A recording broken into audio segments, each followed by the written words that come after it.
Hello friends, और मेरा नाम है रवि। और आज मैं आपको मेरी जर्नी कैसी रही बैंकिंग प्रिपरेशन की, उसके सब के बारे में आज मैं बात करूंगा। और उसके लिए सबसे पहले मैं आपको यही बताऊंगा कि आप किसी भी एग्ज़ाम की प्रिपरेशन कर रहे हैं तो सबसे पहले आपको अपने अंदर कॉन्फिडेंस जो है वो अपना हमेशा हाई रखना चाहिए, क्योंकि किसी भी एग्ज़ाम में कॉन्फिडेंस जो है वो इसमें बहुत ही इंपॉर्टेंट फैक्टर है और सच में बहुत ही इंपॉर्टेंट रोल प्ले करता है। तो कई बार हमको क्या होता है, बहुत कुछ आता है लेकिन अगर हमारा कॉन्फिडेंस लो है तो हम वहाँ पर अपना बेस्ट नहीं दे पाते। लेकिन अगर हमें कई थोड़ा कम आता है, लेकिन अगर हम थोड़ा कॉन्फिडेंट हैं और कॉन्फिडेंट होकर एग्ज़ाम देने जाते हैं तो हम अपना वहाँ पर हम अपना बेस्ट दे पाते हैं और हम अपने वहाँ पर अपना एग्ज़ाम भी क्रैक कर लेते हैं। तो सबसे पहले इम्पोर्टेंट सबसे बड़ी बात जो है वो यही है कि कॉन्फिडेंस हमेशा अपना हाई रखना। और ख़ासकर जब भी आप एग्ज़ाम देने जाओ तो अपना कॉन्फिडेंस हमेशा सातवें आसमान पर ही होना चाहिए। सातवें आसमान का मतलब है कि ज़्यादा ओवर कॉन्फिडेंस नहीं, लेकिन कॉन्फिडेंस का मतलब हाँ कि हम जो भी करेंगे एग्ज़ाम में वो सही करेंगे और हमें कॉन्फिडेंस है कि हम अपना एग्ज़ाम जो है वो क्रैक करेंगे। दूसरी बात, मुझे एग्ज़ाम की प्रिपरेशन करते टाइम कितना टाइम मुझे लगा वो सब के बारे में, तो मैंने 2017 के लास्ट से मैंने फॉर्म फिल करना स्टार्ट किया था। और उस टाइम हालांकि मैंने फॉर्म फिल करना स्टार्ट किया था लेकिन मैं अपनी प्रिपरेशन नहीं कर पाता था, क्योंकि मैं उस टाइम घर में भी प्रॉब्लम थी, फाइनेंशियल प्रॉब्लम काफ़ी थी, बहुत ज़्यादा थी। और मुझे स्कूल में एक प्राइमरी स्कूल में पढ़ाने के लिए जाना होता था और वहाँ से मैं आता तब मैं थोड़ा रेस्ट भी करना होता था और उसके बाद जो टाइम मैं बचता उसमें अपनी स्टडी करता। मैंने यहाँ तक कि पार्ट टाइम के लिए थोड़ा मैंने एक बार कुछ दिनों के लिए सब्ज़ी मार्केट में मैं गया था सब्ज़ी बेचने के लिए, वो काम भी मैंने किया। लेकिन कभी भी मैंने अपने आप को डिमोटिवेट फील नहीं किया कि यार मैं अभी यहाँ सब्ज़ी बेच रहा हूँ या फिर मुझे कर रहा हूँ। मुझे पता था कि आज मेरे पास कंडीशन ऐसी है, लेकिन मुझे ये भी पता था कि मेरी कंडीशन हमेशा ऐसी नहीं रहेगी। एक ना एक टाइम ज़रूर आएगा जब हम अपना एग्ज़ाम क्रैक करेंगे और कुछ आगे बढ़ेंगे। क्योंकि हमेशा हर किसी की लाइफ में प्रॉब्लम होती है, किसी की में कम और किसी की में ज़्यादा, किसी को ज़्यादा मेहनत करनी पड़ती है, किसी को कम।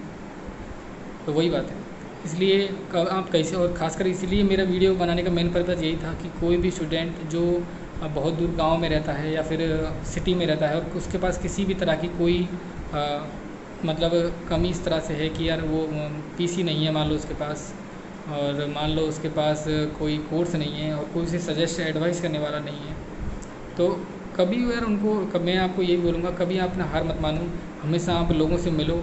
आजकल टेलीग्राम पर स्टडी का बहुत अच्छा वो एक चैनल है और उस पर आप काफ़ी सारे लोगों से मिल सकते हो और आपको अच्छे लोग वहाँ पे काफ़ी मिलेंगे जो आपको अच्छा गाइड करेंगे।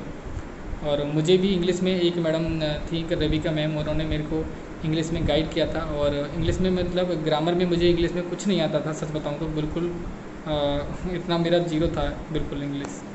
और इतना मतलब जीरो का मतलब है कि मतलब इतना मुझे ग्रामर वगैरह का इतना ज़्यादा नॉलेज नहीं था, थोड़ा बहुत नॉलेज था बस, वगैरह टेंस वगैरह ये सब नॉर्मल जो होता है, बाकी इतना ज़्यादा नहीं। तो उन्होंने मेरे को एक बुक दी थी, पैरामाउंट की बुक थी वो इंग्लिश की। बाकी ऐसा कुछ नहीं कि वही बुक बहुत अच्छी है, सारी बुक इंग्लिश की कोई भी आप ग्रामर की बुक ले लीजिए नॉर्मली, आप बिल्कुल आराम से उसको लेके और पढ़ सकते हो। लेकिन मुझे वहाँ पर उस समय समझ में ये नहीं आ रहा था कि मैं क्या पढ़ूँ, तो उन्होंने मेरे को वो बुक एडवाइस करी और उन्होंने वो बुक की मेरे को सॉफ्ट कॉपी दी थी और मैंने वहाँ से अपनी स्टडी को थोड़ा इंग्लिश की स्टडी स्टार्ट करी, तो मेरा काफ़ी अच्छा उसमें फिर होने लगा। तो उनके लिए मैं स्पेशली थैंक्स बोलना चाहूँगा। और उसके बाद मैं बोलूँगा कि जो टाइम मेरे को हुआ, मैंने आपको टाइम के बारे में बताया कि 2017 के लास्ट से मैंने प्रिपरेशन स्टार्ट की। और उसके बाद 2019 में जब मैं 19 का मार्च का मंथ था, 1 मार्च को मैंने सोचा मतलब काफ़ी दिनों से मैं सोच रहा था कि अपनी जो है स्कूल को स्किप छोड़ूँ और उसके बाद मेरा जो टाइम है वो मैं अपनी स्टडी में दे पाऊँ, क्योंकि मैं कोई एग्ज़ाम क्लियर नहीं कर पा रहा था, प्री एग्ज़ाम ही मेरा क्लियर नहीं हो रहा था। बहुत टेंशन में भी था कि यार पता नहीं क्या हुआ। तो उसमें मैंने उस टाइम फिर मैंने 1 मार्च को सोचा, उस टाइम मैंने सोचा था कि मार्च में मुझे स्कूल छोड़ना है, तो मार्च में मैंने कैसे भी करके स्कूल छोड़ दिया। और स्कूल छोड़ के फिर मैंने सोचा कि अब अपना जो भी टाइम है वो मेरे को 1 साल अपनी इतनी अच्छी मेहनत करनी है कि बस इस साल में मेरा एक जॉब मुझे मिल जाए, कैसी भी जॉब हो मुझे मिल जाए। लेकिन 2019 में मेरा सारे प्री एग्ज़ाम तो क्लियर हो गए, लेकिन मेंस मेरा एक भी क्लियर नहीं हुआ, किसी में कुछ मार्क्स से थोड़े मार्क्स से मैं रह गया। फिर 2020 में तो फर्स्ट पेपर ही था इसका SBI क्लर्क का, तो ये SBI क्लर्क का मेरा बहुत अच्छा मतलब प्री का पेपर अच्छा गया। RBI असिस्टेंट का भी था मेरा, वो भी अच्छा गया, उसका भी मेरा प्री क्लियर हुआ था। लेकिन मेंस में किसी वजह से नहीं कर पाया उसका। मैं हालांकि किसी चीज़ पर ब्लेम नहीं करूँगा, लेकिन हाँ ये थोड़ा सा उसका इफेक्ट जरूर पड़ा कि एग्ज़ाम से कुछ दिन पहले, मान लो अगर 15-20 दिन पहले हमारे पास अगर हम मॉक टेस्ट की प्रैक्टिस नहीं कर पाते तो हमारी स्पीड थोड़ी स्लो हो जाती है, उस पर इफ़ेक्ट पड़ता है। और वही मेरे साथ हुआ था। हमारे उधर कुछ दिनों के लिए नेट बंद रहा राजस्थान में, और मैं राजस्थान से ही हूँ, और उस टाइम तो उस वजह से मैं उसका नहीं कर पाया अच्छा थोड़ा उसमें, कुछ भी मानो थोड़ा मतलब नहीं हुआ मेरे से, ये है। लेकिन SBI क्लर्क का मेरा जो फर्स्ट पेपर था और वो मेरा क्लियर हुआ। RRB PO मेरा हुआ, RRB क्लर्क हुआ। RRB क्लर्क में तो मेरे प्री में से पूरे 80 में से 80 मार्क आए थे। और लेकिन मैंने अभी SBI क्लर्क को ही चूज़ किया। RRB PO का मेरा ऐसा था कि उसी दिन मेरा इंटरव्यू था और उसी दिन इधर ज्वाइनिंग भी था, और फिर मुझे थोड़ा SBI में ही जाना था, तो इसलिए फिर मैंने RRB PO को स्किप कर दिया और फाइनली मैंने SBI क्लर्क को ही ज्वाइन किया। अभी मैं SBI clerk as SBI clerk ही वर्क कर रहा हूँ, और आज अभी अपन को एक 1 मंथ के आसपास, 1 मंथ से थोड़ा टाइम हो चुका है।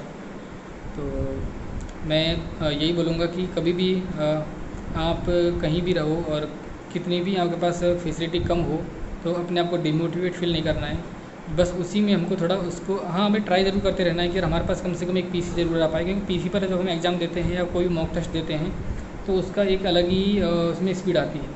और मॉक टेस्ट सबसे इम्पोर्टेंट है स्टडी करने के लिए, कोई भी एग्ज़ाम हो, चाहे वो प्री हो या मेंस हो। लेकिन हाँ, मेंस में मॉक टेस्ट अगर कम दोगे तो भी चलेगा, उसके साथ प्रैक्टिस कर ज़्यादा चाहिए। मेंस में प्रैक्टिस का मतलब है कि क्वेश्चन का बेसिक से क्वेश्चन को करना सीखो। और मैं प्री जो होता है, प्री में हमें मॉक टेस्ट थोड़े ज़्यादा देने होते हैं, क्योंकि उसमें स्पीड चाहिए हमें।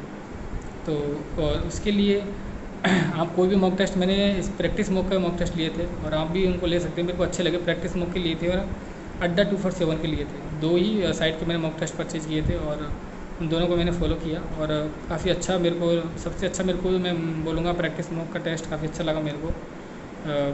स्पेशली फॉर प्री, मेंस के लिए नहीं कहूँगा मैं प्रैक्टिस मॉक वाला, लेकिन मेरे को प्री के लिए बहुत अच्छा लगा। और मैंने उसमें से उसमें अच्छी क्वेश्चंस होते हैं प्री के लिए, और काफ़ी मतलब उनको करने के बाद एग्ज़ाम आराम से मुझे लगता है कि यार निकल ही जाएगा। और दूसरी बात, अपनी मतलब एक कॉन्फिडेंस तो है ही, और अपनी प्रैक्टिस, कॉन्फिडेंस के साथ साथ अपनी प्रैक्टिस जो है हमें हमेशा कंटिन्यू रखनी है। बशर्ते हम टाइम कम दे पाएँ। जैसे मैंने आपको बताया कि मैं जब स्कूल ज्वाइन करता था तब भी मैं बशर्ते 1 घंटे पढ़ पाता, 2 घंटे पढ़ पाता, 3 घंटे पढ़ पाता, लेकिन मैं अपना टाइम ज़रूर देता कि यार जितना भी मेरे पास टाइम हो, मैं किसी भी सब्जेक्ट के लिए जितना टाइम मैं दे पाऊँ मैं देने के लिए कोशिश करता, पूरा अपना ट्राई करता। तो वही आपको करना है। और कभी भी आपको अपने आप को ये नहीं सोचना है कि यार मेरे कम मार्क आ रहे हैं, तुम या फिर तुम मेरा तो क्या होगा, मेरे तो बहुत ही कम मार्क आए हैं। देखो, मैं तो ये बोलूँगा, एग्ज़ाम में कम मार्क आए उससे अच्छा है कि हमारे यहीं पर कम मार्क आ जाए। जितना गलत हम कर सकते हैं वो हमें गलत ही करना है, क्यों, जब तक हम गलत नहीं करेंगे तब तक हम सीखेंगे कैसे कि सही क्या है। इसलिए कभी भी आपको क्वेश्चन गलत हो रहे हैं, या मान लो कोई मॉक टेस्ट में मार्क कम आ रहे हैं, तो उससे बिल्कुल भी डिमोटिवेट मत होइए। बस ये सोचिए कि मेरा बहुत अच्छा रहा कि मेरे एग्ज़ाम में कम मार्क आते, उससे अच्छा मेरे यहीं कम मार्क आ गए, और उसको मुझे अब ठीक करना है कि यार मेरी कहाँ गलती हुई और मुझे उसको अच्छा करना है। मॉक टेस्ट देने के बाद उस मॉक टेस्ट बचते हैं आप दिन में 1, 2 या 2 जो भी मॉक टेस्ट दो, उसको अच्छे से एनालिसिस ज़रूर करो। और ख़ासकर मॉक टेस्ट जब प्री के आप क्वेश्चन से मेन से जो भी बनाओ, तो उनके स्पेशली पजल्स और DI जो भी है उनको आप बार बार प्रैक्टिस करो, जब तक आपको लगे नहीं यार ये तो मेरा बिल्कुल क्लियर हो गया, या जब तक आपको लगे नहीं कि हाँ ये इसके लिए सफिशिएंट टाइम 3 मिनट ही था। लेकिन मैं हर बार इस पजल को जब करता था तो मैं इसमें 5 मिनट दे रहा था या 4 मिनट दे रहा था, लेकिन अभी वो पजल जो है वो 3 मिनट लायक है, मैं उसको आराम से 3 मिनट में कर सकता हूँ। लेकिन मेरी कहीं ना कहीं कुछ वीक हो रहा है, मतलब पॉइंट वीक हो रहा था, तब तक उस पजल को करो जब तक उस पजल में आप 3 मिनट ना लगा दो। एक आज उसको कर लो, 2 दिन बाद, 3 दिन बाद फिर उसको कर लो, ऐसा ही DI में आप करो। तो उससे क्या होगा, हमारे बेसिक जो चीज़ें हैं ना वो क्लियर होंगी, और हमारी स्पीड ऑटोमेटिक आएगी सब में, प्री में भी और मेंस में भी। और बाकी मैं सारे टॉपिक, मतलब सारी जो भी सब्जेक्ट्स हैं, मैथ, रीजनिंग, इंग्लिश, GK, उन सब के लिए के बारे में भी स्ट्रेटेजी बताऊंगा। और मैं ये बोलूँगा कि आप उसको 30 डेज़ फॉलो करके देखिए। आप 30 डेज आप उसको फॉलो करके करेंगे तो आप मेरे मतलब आपको मेरे अकॉर्डिंग आप देखना, उसमें आपको 30 डेज़ के बाद आपको 99% आपको बूस्टअप मिलेगा। और जिनको 1% को नहीं मिले वो आपको उसको 2 महीने 3 महीने करके देखना, आपको 100% उसके आपकी जो स्पीड है, आपकी कोई भी टॉपिक जो वीक है उसके अंदर सारे टॉपिक्स में आपको अपना बूस्टअप मिलेगा ही मिलेगा। और मैंने काफ़ी लोगों को ये मैं इसलिए बोल रहा हूँ कि मैंने ये काफ़ी लोगों को बताया, मेरे पास काफ़ी लोगों को मैसेज आए और मैंने काफ़ी लोगों को बताया भी, और उन सब लोगों के बाद में दोबारा भी मैसेज आए कि हाँ हमें बहुत अच्छा लगा और हमारी जो स्पीड जो है काफ़ी अच्छी हुई है। इसलिए मैं आप सबको बता रहा हूँ। बाकी वो सब के बारे में मैं वीडियो बनाऊँगा आगे, आप उनको देख सकते हैं। और अपने जो भी आपकी प्रिपरेशन चल रही है एग्ज़ाम की, उसमें आप उनको अप्लाई कर सकते हैं। और ऑल द बेस्ट आप सभी के लिए। और अपनी तैयारी करते रहिए और कभी भी डिमोटिवेट मत होइए किसी भी चीज़ से। चाहे बशर्ते अपने पास जो भी है, मैंने बिना किसी कोचिंग के, बिना किसी भी तैयारी मतलब कुछ परचेज़ करे, केवल मॉक टेस्ट मैंने परचेज़ करे थे। कोचिंग मैंने कोई नहीं ली, ना ही ऑफलाइन ना ही ऑनलाइन, ठीक है। हाँ, वो मेरे जब सिलेक्शन हो गए तो उसके बाद मेरे पास काफ़ी लोगों के मैसेज आए, तो मतलब मेरी दोस्ती काफ़ी लोगों से अच्छी हो गई। तो उनके लिए मैंने ज़रूर गाइड करता था कि यार मतलब जो भी तुम्हें बेस्ट दिया, अगर तुम देखना चाहो पेड तो देख सकते हो, क्योंकि उसमें तुम्हें डायरेक्ट मिल जाएगा। भाई कोई भी क्वेश्चन तुमसे नहीं आ रहा तो उसको तुमको सॉल्यूशन मिल जाएगा, तो तुम्हें अच्छा रहेगा। लेकिन जो कुछ ऐसे स्टूडेंट हैं जो परचेज नहीं कर पाते, तो उनको बिल्कुल भी इस तरह से सोचने की ज़रूरत नहीं है कि यार हम तो कर ही नहीं पाएंगे, ऐसा कुछ नहीं है। सबसे इम्पोर्टेंट फैक्टर है स्टडी के लिए वो है प्रैक्टिस, बैंकिंग। और उस प्रैक्टिस अगर आप कोर्स लेके करोगे या बिना कोर्स लिए करोगे, कैसे भी करोगे, अगर सही डायरेक्शन वो प्रैक्टिस अपनी है, सही डायरेक्शन अगर अपनी है, तो बस फिर आपका सिलेक्शन होना होगा, पक्का होगा और ज़रूर होगा। थोड़ा हो सकता है थोड़ा बहुत टाइम लग जाए आपको, लेकिन प्रैक्टिस अगर आप कंटिन्यू अपनी रख रहे हो तो आपका सिलेक्शन होगा, ये बात बिल्कुल फिक्स है। मैंने हमेशा अपने आप को यही मोटिवेशन रखा कि मेरे पास कितनी भी परेशानी हो, लेकिन कभी मैं ये नहीं सोचता था कि यार मेरी हमेशा हालत यही रहेगी। कभी भी मैं ये अपने आप में ये नहीं सोचता था कि आज मैं ये काम कर रहा हूँ तो मैं हमेशा यही काम करूँगा। मुझे पता था कि मैं एक ना एक दिन बैंकिंग में जॉब लूँगा ही, और उसके लिए मैंने अपना डेडिकेशन बनाए रखा और अपनी तैयारी बिल्कुल बनाए रखी, और मैं हमेशा मेहनत उसके लिए करता रहा।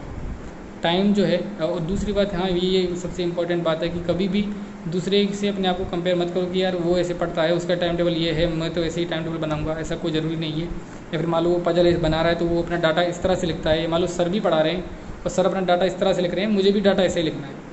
ऐसा कोई ज़रूरी नहीं है। आप अपना खुद का सोचिए कि मैं जब डाटा लिखूंगा तो मैं किस तरह से लिखूँ कि मुझे डायरेक्ट समझ में आए, मुझे ईजी रहे समझने में। अपना खुद का स्ट्रेटेजी खुद ही बनाओ आप। और पढ़ने की बात रही, आप टाइम देख सकते हो कि यार हाँ कोई बंदा 8 घंटे पढ़ रहा है, हो सकता है मुझे भी 8 घंटे पढ़ना है, यार वो 10 घंटे पढ़ रहा है, मुझे भी 10 घंटे पढ़ना है। लेकिन ज़रूरी नहीं है कि वो जिस टाइम इंग्लिश ही पढ़ रहा है हमें उस टाइम इंग्लिश ही पढ़नी है। उसके लिए आप अपना देखिए कि यार हाँ मुझे उस टाइम मुझे सुबह मान लो मुझे इंग्लिश पढ़ने में मज़ा आता है तो मैं सुबह इंग्लिश पढ़ूंगा, और सुबह मुझे मैथ पढ़ने में मज़ा आता है तो सुबह मैथ पढ़ूंगा। मेरे अकॉर्डिंग मैं ये कहूँगा कि आप सबसे पहले वो टॉपिक पढ़िए जो आपको सबसे हार्ड लगता है, क्योंकि जैसे जैसे टाइम नाइट का टाइम आएगा उस टाइम आप थक जाओगे, और उस टाइम आपको इजी जो टॉपिक रहेगा वो आप इजी पढ़ लोगे। लेकिन अगर हार्ड कोई टॉपिक है तो आप उसको पढ़ने में थोड़ा आपको मन नहीं करेगा, दिमाग काम नहीं करेगा। तो इसलिए सबसे पहले अपना वो टॉपिक बैठाओ जो आपको हार्ड लगे, उसके बाद वो टॉपिक जो आपको ईजी लगे वो ऑटोमेटिक आ ही जाएगा बाद में। बस बाकी मैं नेक्स्ट वीडियो बनाऊंगा, उसमें आपको उसमें मिलते हैं अपन नेक्स्ट वीडियो में। जो भी होगा मैथ रीजनिंग इंग्लिश किसका होता है उसमें। और ऑल द बेस्ट आप सभी के लिए। अगेन अपनी तैयारी करते रहिए और फाइनली आपका जॉब आपको मिलेगी, पक्का मिलेगी, ये बिल्कुल श्योर है। बस अपनी प्रैक्टिस कंटिन्यू रखिए और बिल्कुल भी डिमोटिवेट मत होइए किसी भी बात से।